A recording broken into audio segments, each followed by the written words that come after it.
Here I have the Redmi Y2, which is a camera-centric smartphone which comes with just a 10,000 rupees price tag, and it's time to take this little one to the review room. Let's test it out and find the areas in which it succeeds and the areas in which it stutters. Right after the funny intro clip, of course.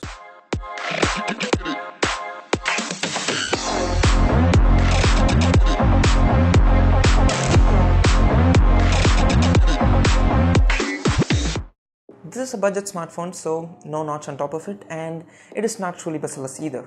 It has kind of thin bezels with a curved display look and chin at the top and at the bottom. Again, low budget smartphone, so no those classic gimmicks you get along with costly premium flagships. The whole housing is a plastic one which fits perfectly in the hands with no slippery issues. The silver back is clean and slick with just a small branding at the bottom, and the antenna lines are also lined around the corners without affecting the silver look in any way. It has a plastic back, which makes me wonder why Xiaomi still have those antenna bands on the top and on the bottom. There is a vertical camera bump on the side to be noted, but it's not that big a deal. A lot of smartphones have it now, and the camera bump does not affect anything on a larger scale. The display area is slightly pushed forward from the front, and that is for creating an illusion of a thin body. The device is not that thick, but if the display had been completely included with the edges, then I would have definitely found it a little thicker, so that display pushing trick to hide that thick issue. The power button and the volume rockers are on the same side. I always prefer them to be placed opposite each other just for the sake of easier one-handed operations, like while taking a screenshot or something, but this is fine too.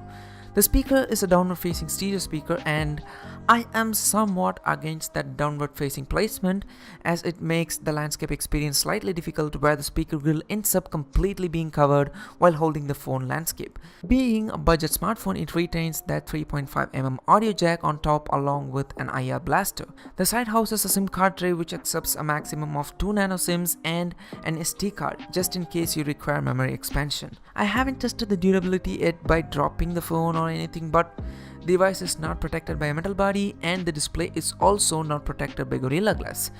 The Y2 is extremely light and handy, and I've shown this to a few people and they couldn't really believe that this is a low budget smartphone which comes with just 10,000 rupees price tag, which is not surprising because it has premium design and build quality. And the one thing to be noted is it has a silver back, which is not metal, it's plastic, so keep that in mind. There is a set of things I keep repeating on most of my videos, and one among that is once you get used to an AMOLED display, every other IPS LCD display around you feels inferior, and that too I got too much used to the Galaxy S9's Super AMOLED display. So my judgment about the Redmi Y2's display might be a little crooked, but my honest opinion is that for 10,000 rupees smartphone, this is not that bad. The display is good. The Y2 holds a 5.9 inches 1440x720p IPS LCD display with 18:9 aspect ratio, and the display is honestly good for a budget smartphone. The display is perfect from all viewing angles, no contrast shift or color calibration issues or anything. Well, the display feels kind of less saturated to me, and as I want, that might be because I've been using an AMOLED display for the past 2.5 years, and for a low budget smartphone, this is more than what you could get. The whole almost 6 inches wide display in a 6.3 inches tall body is a perfect fit for watching videos and also for seamless gaming. I'm using the Redmi Y2 daily for a few hours of Netflix streaming and also for a few hours of PUBG gameplay, and the display perfectly suits for both the tasks. About the hardware specs of the Y2, it is powered by a Snapdragon 625 octa-core processor, and this variant holds 3 gigs of RAM.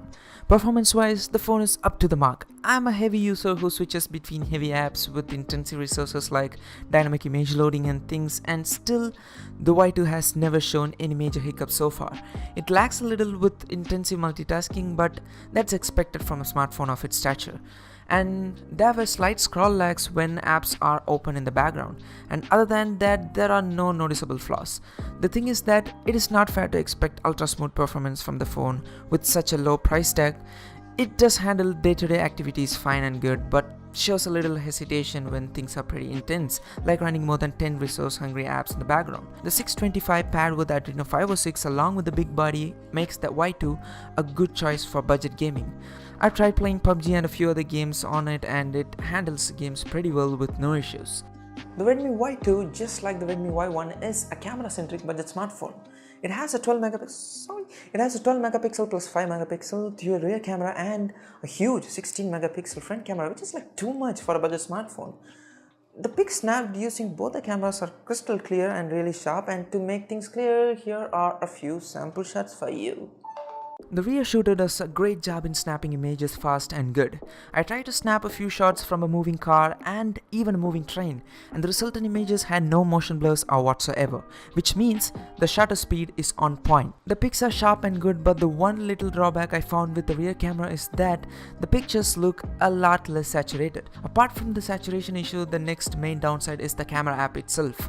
Being a camera-centric smartphone, I expected a few professional level tuning things in the app, but the app is too simple with no high-level customizations available. The pics snapped in night or dark conditions suffer from a little dynamic range problem which overexposes the primary subject, and that is expected out of a budget smartphone like this. About the positive side, the dual camera is also great for capturing portrait shots. It clearly identifies the subject and makes it pop out, and it does that without even making the image look artificial.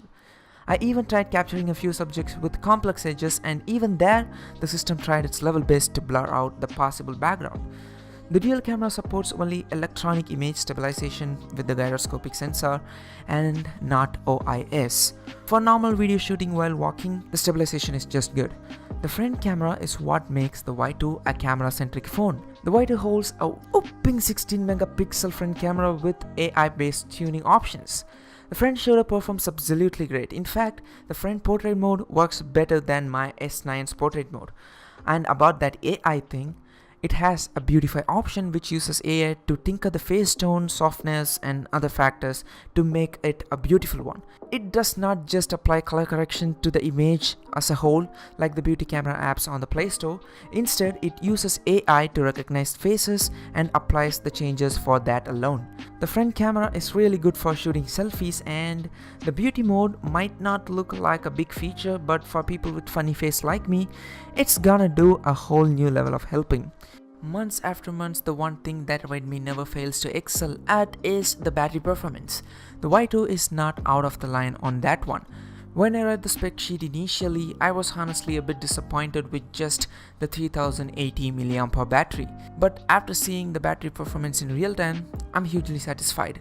I tested the battery performance alone by conducting different levels of scrutiny, and it is with no doubt an absolute beast. The Y2 lasted for 8 whole hours for the on-screen test, and the fact to be noted is that during the on-screen test I even tried playing 20 minutes of games and a few video and music streaming here and there, and still it lasted for 8 hours. The battery takes only 2 hours to complete the 100% charging cycle, and it gives back a lot in return, lasting even more than a day. About the security features, it has a fingerprint sensor at the back and it is really fast.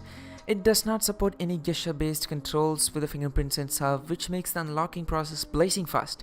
It doesn't even take a second to recognize the fingerprints, and the whole process is swift and clean. It is 2018 and almost every brand is trying to push Face Unlock as another biometric security system, and the Y2 also has got that Face Unlock option. It is also fast like the fingerprint sensor, but I don't think that it is a secure way to protect the smartphone. The initial face registering process got over within a second, which clearly proves that the Face Unlock could be cheated with a still photograph. I even tried unlocking the phone with half my face covered, and it got the phone unlocked, and that is not so secure. So better stick to fingerprint lock for better security. On the software side, the Y2 is powered by Android 8.1 Oreo, and being a Redmi device, the software is layered with MIUI 9.5. The MIUI makes a few things better with additional features, but I'm still not into customized Android skins. And it has a few Redmi bloatwares installed in it, but that is not so big a deal. It has 32 gigs of storage, so it is not going to occupy more than just 100 megabytes of total storage. So software-wise, everything is fine and good. So far, I have no big complaints about the Redmi Y2. It is good on all fronts, but a smartphone maker cannot make a smartphone without sacrificing a few things, and with the Y2, Xiaomi decided to take it on the speakers. It has a pair of downward-facing stereo speakers, and this doesn't give that true stereo feel. The audio is loud enough with no doubt, but just audio being loud is not enough for listening to music or even for watching movies. The audio is completely flat with no ups and downs, and that is not the way intended to listen to music or even audio. So if you're planning to go full speaker mode with the Redmi Y2, then this might disappoint you a little bit. And now the final verdict time, which is nothing but the portion where I suggest you whether to get a gadget or not. And about the Redmi Y2, it is absolutely great. For just 10,000 rupees, you get a good looking, a good performing smartphone which can last almost up to 2 days with a single charge, and it can also do some pretty amazing things with both the cameras. And the speakers are not that good, but if you're a headphone preferring human like me, then those things are not gonna affect you on a large scale. And I've already started recommending the Redmi Y2 to a few people who asked me to suggest a good smartphone in the 15k price range, and I do the same for you. If you're looking for a good value for money smartphone under 15k, the Redmi Y2 is not that bad a pick. It's absolutely great. And it goes on sale Tuesdays, I think, on Amazon. The links are there in the description. Check it out. And as always, thanks for watching. I will hopefully meet you guys and girls in the next one. Till then, it's bye bye from my assistors. It's getting time. So I'll meet you later. Bye.